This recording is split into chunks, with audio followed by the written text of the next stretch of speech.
여러분 반갑습니다. 저는 5.18 민주화운동 헬기 사격 및 전투기 출격 대기 관련 국방부 특별조사위원회 위원장 이걸리입니다.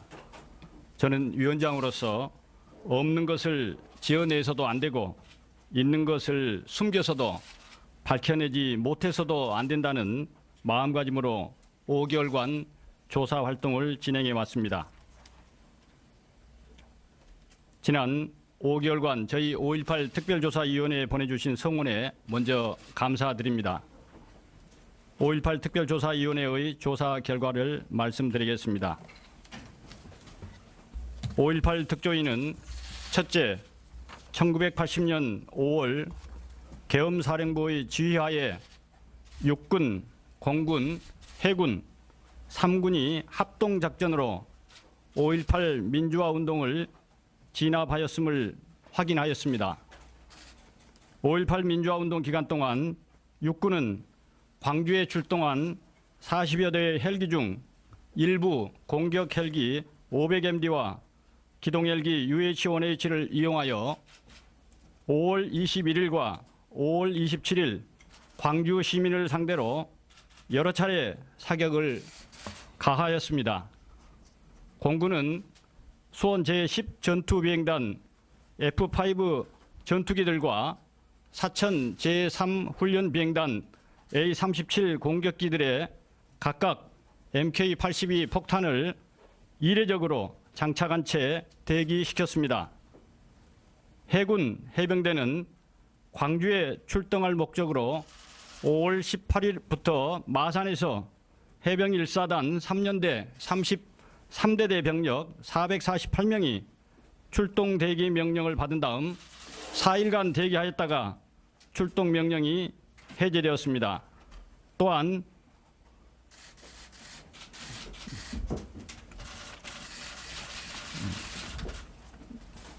이 내용은 이미 언론에 보도된 바 있습니다.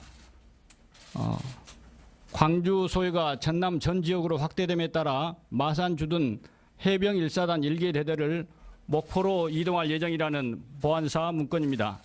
물론 저희가 조사활동 결과 목포로 이동할 계획이 아니었고 광주 민주화운동을 진압할 목적으로 출동대기했던 사실을 확인하였습니다. 또한 해군에서는 시대의 선박을 이용한 해상 탈출을 방지하기 위해 해군 함정 309 편대를 출동시켜 목포 항만에서 해경과 합동으로 해상 봉쇄 작전을 전개하였던 사실을 확인하였습니다. 이 자료에 따르면 5월 22일 15시에 소수의 폭도가 선박을 이용하여 목포항을 도강한다는 정보에 따라 해군 309 편대가 긴급 출항하여 항만에 경비 중이라고 적혀 있습니다. 다만 공군의 전투기들과 공격기들에 대한 폭탄 장착 대기의 목적이 광주를 폭격하려는 계획에 따른 것인지 공군에 의한 광주 폭격이 포함된 5.18 민주화운동 진압작전 계획이 검토되었는지 여부에 대해서는 총국적인 결론은 유보하였습니다. 그 사유는 현재 한국 공군에는 5.18과 관련된 당시의 자료가 거의 없습니다. 또한 당시의 공군 관계자들은 당시의 상황을 잘 기억하지 못합니다. 그리고 일부 공군 관계자들 중에서는 건강 등의 사유로 조사에 불응하고 있습니다. 따라서 불가피하게 미국 공군과 미국 대사관 자료를 포함한 국외 자료 조사가 절대적으로 필요합니다. 그런데 그 조사에 상당한 기일이 예상되고 있습니다. 그리하여 우선 5.18 특조위는 이제까지 조사한 자료만으로는 종국적 결론을 내리지 않고 부득이하게 중간 결론을 내렸습니다. 따라서 현재 국회에 입법 발의되어 있는 5.18 관련 특별법에 따른 특별기구의 조사를 통해서 이와 같은 수원과 사천의 공대지 폭탄 장착의 목적 등 5.18 당시 계엄군의 광주 재진압 작전에서 공군 전투기와 공격기에 의한 폭격이 검토되었는지 여부가 명확하게 밝혀지기를 기대합니다. 저희가 미국 공군과 미국 대사관 등에 요청한 자료들이 회신되면 위 특별기구에 인계하도록 하겠습니다. 저희가 100여 건 넘게 미 대사관과 또 미 공군 측에 요청했던 자료 리스트입니다. 그런데 미국 측에서 여러 가지 보안성 검토 등 여러 사유로 현재까지 시간이 꽤 지났음에도 자료를 회신하지 않고 있습니다. 회신한다고는 하지만 그래서 그 시일이 언제까지 걸릴지 알 수 없는 상황입니다.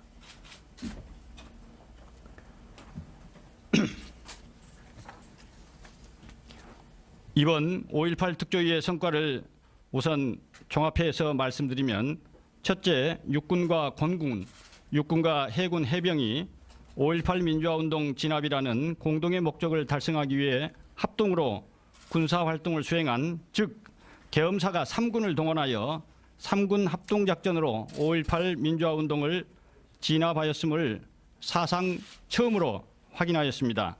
특히 해군 해병대의 5.18 민주화운동 진압 참여 부분에 관하여는 보도자료 5쪽에 일부 기재해 놓았습니다마는 5.18 특조위의 과제가 헬기 사격과 전투기 출격 대기에 맞추어져 있고 조사 기한에 제한이 있다 보니 해군 해병의 합동작전 참여에 관한 부분은 자세히 조사하지 못했음을 말씀드립니다. 둘째, 과거의 국가기관 등의 조사에서는 5.18 민주화운동 기간 육군 지상군이 시위 진압 행위 중 지상에서의 사격과 강경 진압으로 시민을 살상한 행위를 조사하는 데 그쳤던 데 반하여 이번 5.18 특조위는 5.18 민주화운동 진압작전에서 계엄군이 공수부대를 비롯한 육군, 지상군 병력들의 발포 등과 협동작전으로서 공중에서 시민을 상대로 하는 헬기에서의 사격을 실시한 것을 처음으로 확인하였습니다. 셋째, 5.18 특조위는 조사 과정에서 85년도에는 안전기획부, 당시 안기부장은 장세동입니다. 안전기획부가 주도한 광주사태 진상규명위원회 위원장은 국무총리실 행정조정실장이었습니다.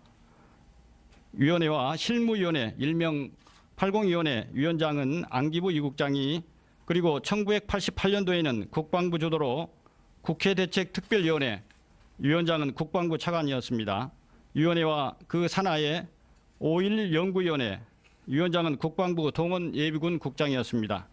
그리고 보안사의 5.11 분석반이 조직되어 5.18 민주화운동과 관련된 많은 자료를 수집하고 그중 일부를 은폐하고 왜곡한 것을 확인하였습니다.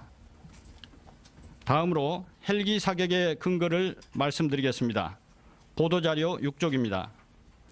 5.18 민주화운동 당시 계엄사령부는 문서와 구두로 수차례 헬기 사격을 지시하였습니다. 또한 헬기 사격 목격자는 계엄군이 전남도청 앞에서 집단 발포를 하여 수십 명의 시민이 죽고 수백 명이 부상당한 5월 21일과 계엄군이 전남도청과 전일빌딩, YWCA 그리고 광주공원 등 광주시에 재진압하여 5.18 민주화운동을 진압한 5월 27일에 많았습니다. 계엄군 측은 지금까지 5월 21일 19시 30분 계엄사령관의 자위권 보유 천명이 이루어지기 이전에는 광주에 무장 헬기가 투입되지 않았다고 주장해 왔습니다. 그러나 실제로는 5월 19일부터 31사단의 무장 헬기 3대가 대기하고 있었던 사실을 기록을 통해 밝혀냈습니다. 다음 헬기 사격 지시에 관해 조사 결과를 말씀드리겠습니다. 보도자료 7쪽입니다. 여기서부터는 보도자료를 보시면서 들으시면 도움이 되겠습니다.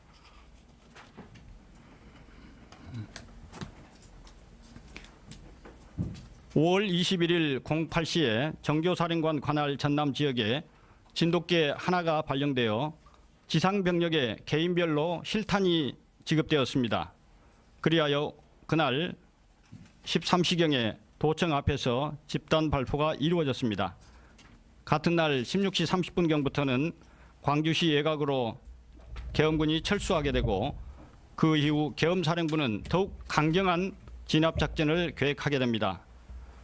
5월 22일 08시 30분경에는 정교사의 헬기 사격이 포함된 구체적인 헬기 작전 계획 실시 지침을 계엄사령부는 하달하였습니다.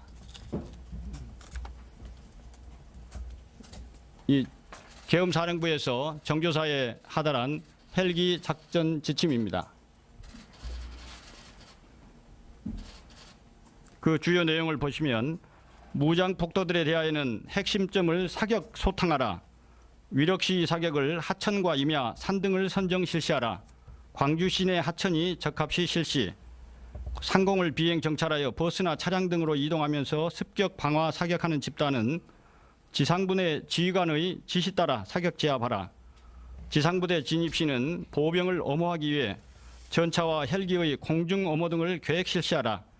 특히 시위 사격은 20mm 발칸, 실사격은 7.62mm가 적합하다고 지시하였습니다. 또한 계엄사령부는 헬기 사격을 실시할 경우 사격 실시 전 3 내지 5회의 경고 방송을 하도록 지시하였습니다. 이게 계엄사령부에서 시달한 경고문 문안까지 시달되어 있습니다.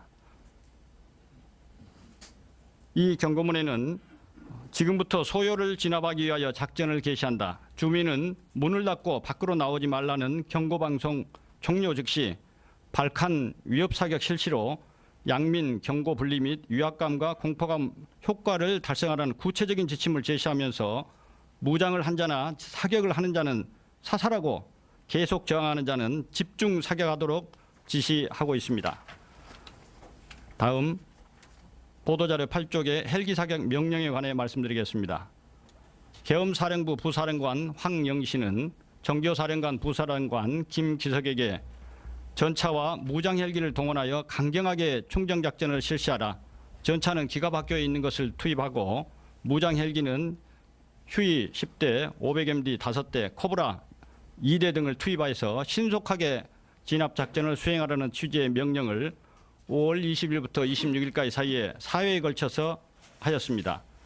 특히 코브라로는 APC를, 500MD로는 차량을 공격하라는 취지의 명령도 하였습니다. 그래서 김기석 부사령관은 그 명령을 메모하여 남겨두고 95년도에 검찰 수사 때 제시한 바 있습니다. 이 내용에 보시면 폭도 시외로 도주 경향이 있다. 코브라는 APC를 500MD를 이용해서는 차량을 이렇게 되어 있습니다.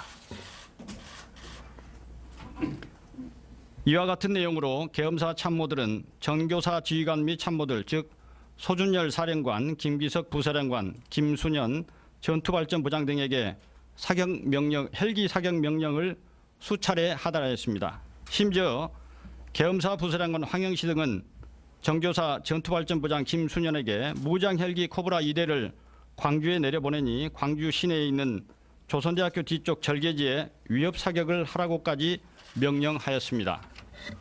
이에 따라서 정교사 전투발전부장 김순현은 103항공대 대장에게 코브라로 광주천을 따라 위협 사격을 하라고 명령하고 또 이어서 500MD 506 항공대장에게도 광주천에 헬기 사격을 하라는 명령을 하였습니다.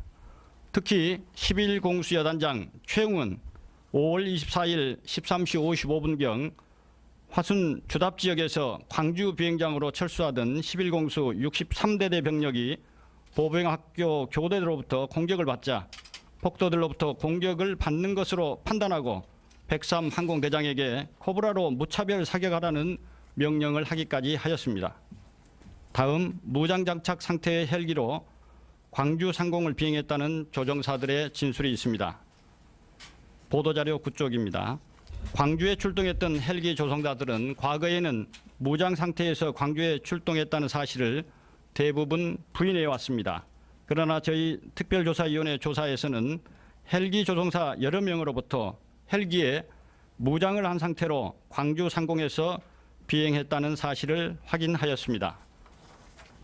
다음 헬기 사격 목적자들의 진술입니다. 보도자료 10쪽입니다. 5월 21일 오후에 전남도청 인근과 광주천을 중심으로 헬기 사격이 이루어지는 것을 8곳에서 목격하였고 5월 27일 새벽에는 전남도청과 전일빌딩을 중심으로 헬기 사격이 이루어지는 것을 6곳에서 목격하였습니다. 다음 전일빌딩 10층 내부에 150여 개의 탄원이 발견되고 감정하였습니다. 전일빌딩 10층 내부에서 2016년 12월 13일 150개의 탄원이 발견되었고 국립과학수사연구원에서는 2017년 1월 12일 위 탄원은 휴의에 장착된 M60 기관총이나 개인화기 M16 사격에 의해 발생한 것으로 감정하였습니다. 더 나아가 코브라 헬기 사격 가능성에 관해 말씀드립니다. 5월 22일 103 항공대장 등 조종사 4명은 코브라 헬기 1대에 발칸포 500발씩을 싣고 광주에 출동하게 됩니다.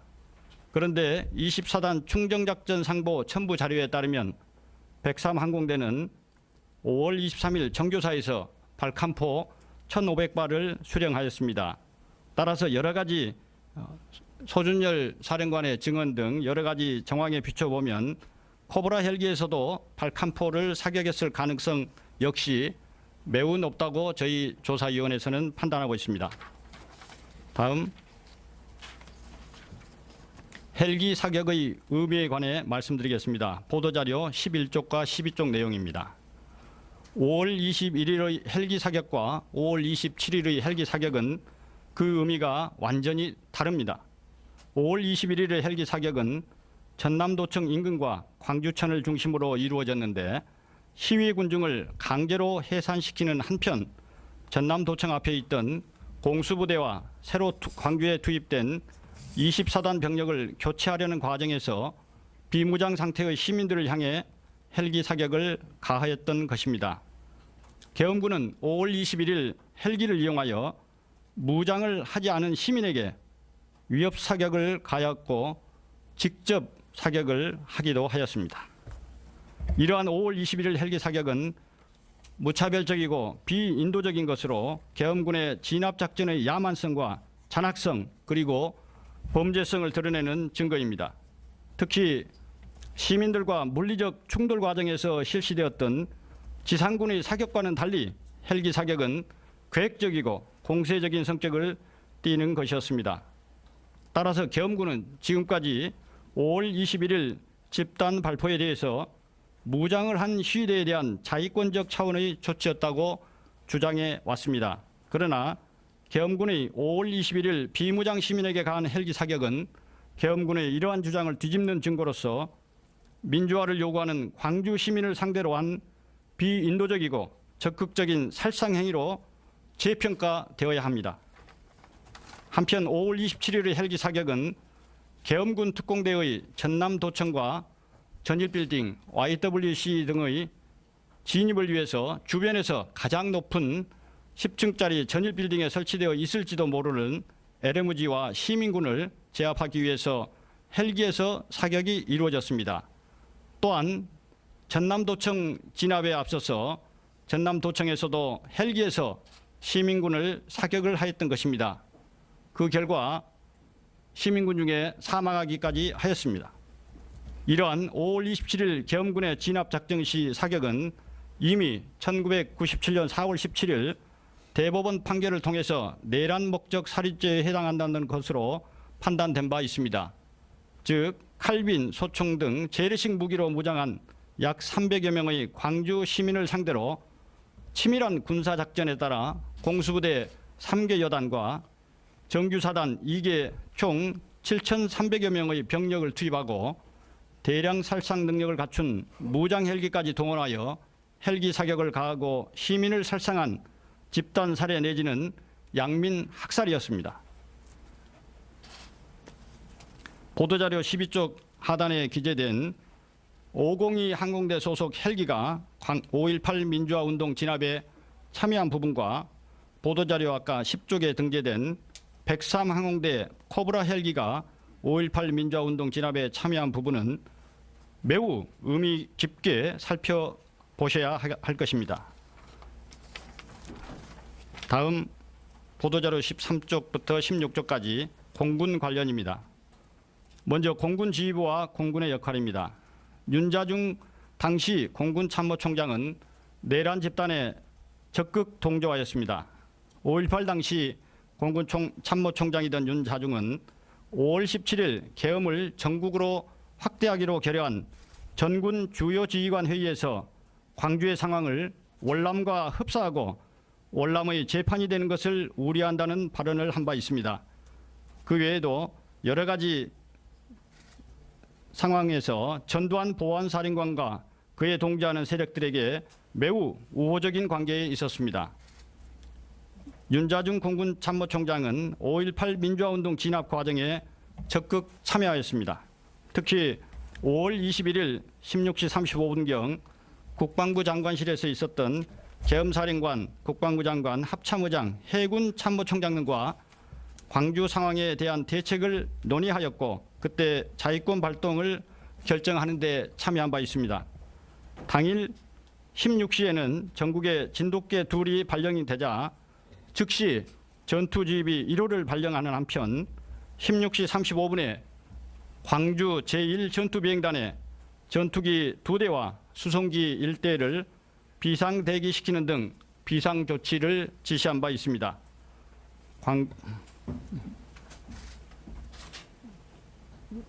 이 자료는 광주 소요 사태 상황 전파 자료입니다.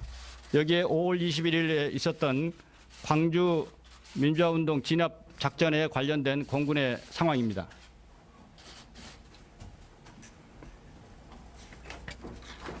또한 윤자중 공군총장은 5월 25일 12시 15분경에 국방부 장관, 합참의장, 전두환 보안사령관, 노태우 수경사령관, 해군 참모총장 등이 참석한 자리에서 5월 27일에 실시되는 광주 재진압작전을 결정하는 데도 참여한 바 있습니다.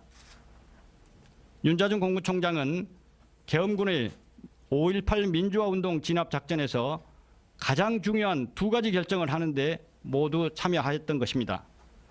또한 이익은 공군 참모차장도 정기적으로 개최되는 계엄회의에 참석하는 등 공군 지휘부는 5.18 민주화운동 진압 과정에 적극 참여하였습니다. 다음 육군과 공군의 합동작전에서의 공군의 역할을 몇 가지 말씀드리겠습니다. 공군은 공수부대와 24단 병력 중 일부를 광주로 공수하고 군수품 등도 공수하였습니다. 또한 육군본부의 요청에 따라 광주 일원에 대한 항공사진을 촬영하여 현지 부대에 지원하였습니다. 윤자중 총장은 특히 작전 임무 수행 시 강조사항으로 평소에는 광주 제1전투비행단의 항공기 입출항 시 광주 상공을 통과하지 않았음에도 5.18 기간 동안에는 이러한 평상시 운행 방법과 달리 광주 기지에 입출항하는 항공기는 광주 시내 상공을 통과하도록 지시하였습니다. 또한 계엄사령부는 광주 지역 충정작전 시 위력 과시를 위한 공군 전투기의 광주 상공 비행을 정교사령관이 필요할 시 제1전투비행단장과 협조 지원 가능토록 하라는 지시를 한 바도 있습니다. 다음 보도자료 15쪽 광주 폭격계획 여부에 관하여 말씀드리겠습니다. 5.18 당시 존재했던 광주 폭격설 또는 광주 폭격 소문은 그 진원이 당시 광주에 있는 공군 제1전투비행단에 주둔하였던 미 공군 관계자들이었던 것은 확인하였습니다. 그러나 그와 같은 말을 한 인물의 구체적인 신원 및 과연 어떠한 점을 근거로 광주 폭격 계획이 있다고 판단한 것인지에 대해서는 확인하지 못하였습니다. 수원에 있는 공군 제10 전투비행단에서 F5에 MK-82 폭탄이 장착되었던 사실, 사천에 있는 제3훈련 비행단에서 A-37에 MK-82 폭탄이 이례적으로 장착되었던 사실이 인정됩니다. 현재로서는 그것이 광주를 폭격하기 위한 것이라는 명확한 근거 자료는 발견하지 못하였습니다. 그렇다면 그 목적은 무엇이었을까요? 위와 같은 폭탄 장착의 목적이 무장 장착을 훈련하는 것이었다. 실무장 투하를 위한 준비였다. 대간첩 작전이었다. 대북한용이었다는 주장들이 제기되고 있습니다. 그러나 이와 같은 네 가지 주장은 모두 적절하지 않게 판단됩니다. 윤자중 총장은 5월 21일 16시 35분에 광주 제1전투비행단의 전투기 1대와 수송기 1대를 비상대기시킨 지시는 현재까지의 조사만으로는 광주를 폭격하려는 목적하에 이루어진 것이라고 단정하기는 어렵다고 하더라도 선박에 의해 해상으로 도주하는 시위대를 소탕하려는 작전 지시거나 적어도 광주 진압작전과의 밀접한 연관하에 이루어진 것으로 판단하였습니다. 즉 통상의 조치가 아닌 비상조치였다는 사실까지는 확인하였습니다.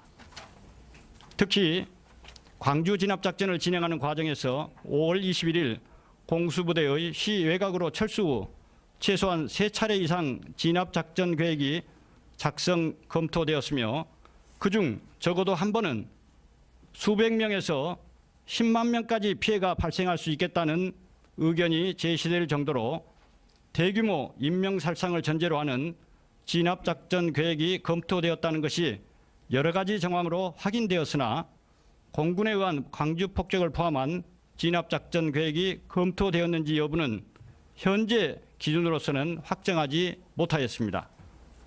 종합하면 광주 제1전투비행단에서의 전투기 2대 수송기 1대의 비상대기 조치, 그리고 수원 제10전투비행단에서의 전투기들의 공대지 폭탄 장착 대기, 사천 제3훈련비행단에서의 공격기들에 대한 이례적인 공대지 폭탄 장착 대기 등은 그 외에 광주 제1전투비행단에서 야간에 긴급하게 실시된 34대의 전투기 타기지 전개, 그리고 미국인 등 23명의 광주에서 수원으로의 소개 등 여러 정황을 종합적으로 검토해야 할 것으로 판단됩니다.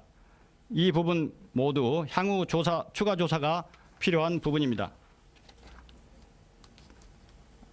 그리고 앞서 말씀드린 대로 해군 부분에서도 해군 총장, 해군 차장 등 해군 지휘부도 5.18 민주화운동 진압과 관련하여 공군 지휘부와 구체적인 역할은 달랐지만 아까 보고 드린 대로 두 가지 결정에 있어서 해군 참모총장 모두 참석하셨고 그 외에도 아까 말씀드린 대로 여러 가지 역할을 한 바 있습니다.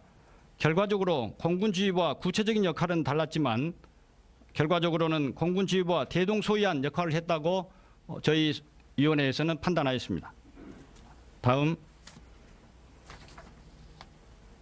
보도자료 17쪽입니다. 군 자료의 은폐와 예고에 관해 말씀드리겠습니다. 5.18 특조위의 조사 과정에 수집된 군 자료를 분석한 결과 앞서 말씀드린 바와 같이 80위원회와 5.11 연구위원회, 5.11 분석반 등에 의해서 5.18 민주화운동과 관련된 군 자료들이 멸시되거나 왜곡되었음을 확인하였습니다. 보도자료 18쪽입니다. 그중 5.11은 5월 11일 업무를 88년 5월 11일 업무를 시작하였다는 뜻에서 붙여진 명칭입니다. 특히 5.11 연구위원회는 군 자료의 수집 및 정리에 그치지 않고 군에 불리한 자료를 군의 시각에 맞게 은폐, 왜곡한 것으로 판단됩니다. 이에 따라서 계엄군으로 출동했던 특전사 전투상보, 24단 전투상보, 31사단 전투상보 등과 5.18 민주화운동에 참여 운동 시기에 계엄군으로 참여했던 장병들의 체험수기 등이 왜곡되는 등 특별조사위원회가 5개월간 처음부터 마지막 지금 순간까지 가짜와의 전쟁을 치르게 하는 어려움을 겪게 만들었습니다. 그 한 예로 군 자료의 부실한 기재 또는 왜곡된 사례 하나로 항공여단 상황일지를 말씀드리겠습니다.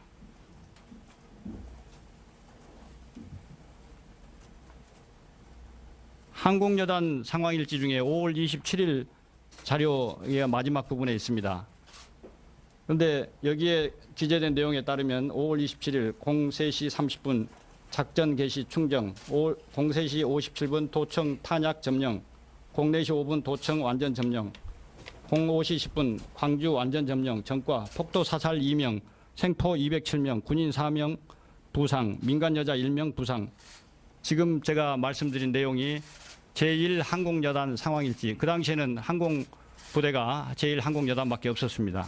항공여단의 상황일지 5월 27일 상황이 이렇게 기재되어 있습니다. 그 외에도 민주화운동 기간 동안에 그 내용들이 아주 한 사람에 의해서 아주 순식간에 같은 필체로 같은 위치에서 작성된 것으로 추정됩니다. 그 얘기는 이 부대에 지금 보존되어 있는 자료 자체도 제대로 작성되었다고 볼 수 없는 부분이 많다는 뜻을 알겠습니다. 이 밖에 군에 보관되어 있는 자료 중에는 5.18과 관련한 중요한 부분들이 제대로 기재되어 있지 않거나 마이크로필름으로 전환하면서 보존 연한의 경과 등을 이유로 폐기되어 37년 전의 당시의 원본 문서를 찾기가 어려웠습니다. 또한 일부 기관의 비협조와 강제 조사권이 없어서 자료 확보와 면담 조사에 많은 제한이 있었던 것도 사실입니다.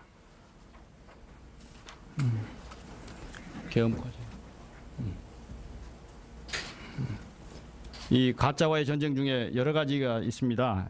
육군본부 개헌과에 보관되어 있는 자료인데 아까 말씀드린 대로 군에 불리한 내용들은 수정하도록 그렇게 문제점을 지적하고 그 원인이 뭐이고 어떻게 조치하라는 내용을 전부 기재하고 있습니다. 이 부분이 5.11 연구위원회하고 관련이 있다고 보여집니다. 특히 지난 그 88년, 89년 광주 청문회 때 그 발견되었던 광주 소회사 때 분석 교훈집 같은 경우에는 적절하지 않다고 해서 공식 자료에서 제외, 미공개 그렇게 되어 있습니다. 또 아까 말씀드린 강력한 코브라 부대에 강력한 공중화력 지원 무기가 이 코브라 투입 장비에 나오기 때문에 코브라는 삭제하라는 그런 취지까지 아주 상세한 조치를 하고 있습니다. 또 항공 임무의 무력 시위 및 음영 화력 지원 이렇게 되니까 화력 지원이 주목적으로 오해할 가능성이 있기 때문에 음영 화력 지원을 삭제하라 이런 내용 아주 상세하게 88년도에 그 5.11 연구위원회 등을 통해서 군에 있던 본래의 자료가 많이 수정된 것으로 보여집니다.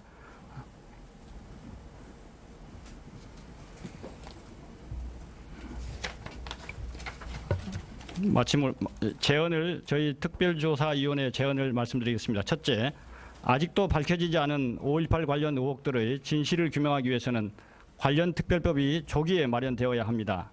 또한 독립적인 조사기관에 의한 성역 없는 자료 수집과 관련자들에 대한 조사가 보장되어야 합니다. 37년 전 당시 광주 시민은 약 75만 명이었습니다. 그리고 5.18 민주화 운동에 직접 참여한 시민은 약 20만 명으로 추정됩니다. 그런데 그 당시 내란 집단은 폭력과 살인, 불법적인 시위 진압에 약 2만 명의 군인들을 동원하였습니다. 국가와 계엄군이라는 이름으로 불법을 저질러서 그 잘못된 행위로 많은 시민들이 희생을 겪었고 지금까지도 그 상처는 치유되지 못하고 있습니다. 따라서 이제는 정부와 군은 국민에게 진솔하게 사과하고 과거와의 절연을 선언할 필요가 있습니다. 특히 광주 시민을 상대로 하는 헬기 사격은 용납될 수 없는 반인륜적 범죄 행위로서 시민을 상대로 자행된 헬기 사격에 대해 특별히 깊이 사과해야 합니다. 둘째, 특별조사위원회는 약 62만 쪽에 이르는 자료를 수집하고 분석하였습니다. 5.18 민주화운동 진압을 위해 광주에 출동했던 190개 대대급 이상 군 부대 및 관련 기관을 방문 조사하는 한편 당시 군 관계자들과 목격자 등 총 120명을 조사하였습니다. 이 자리에 앞서 소개드린 대로 수집한 자료 중 일부가 전시되고 있습니다. 또한 조사활동 중 5.18 관련 군 기록 조작에 대한 검증 등으로 진실규명을 위한 새로운 기초를 놓았습니다. 이번 기회에 조사활동 전 과정을 담은 조사위원회의 백서, 조사 기록 62만 쪽에 달하는 각종 자료들이 앞으로 5.18과 관련된 역사적 진실규명에 큰 도움이 되었으면 하는 바람입니다. 좀 더 자세한 오늘 보고드린 내용과 관련해서는 저희가 작성한 조사 결과 보고서 초안을 참조해 주시면 좋겠습니다.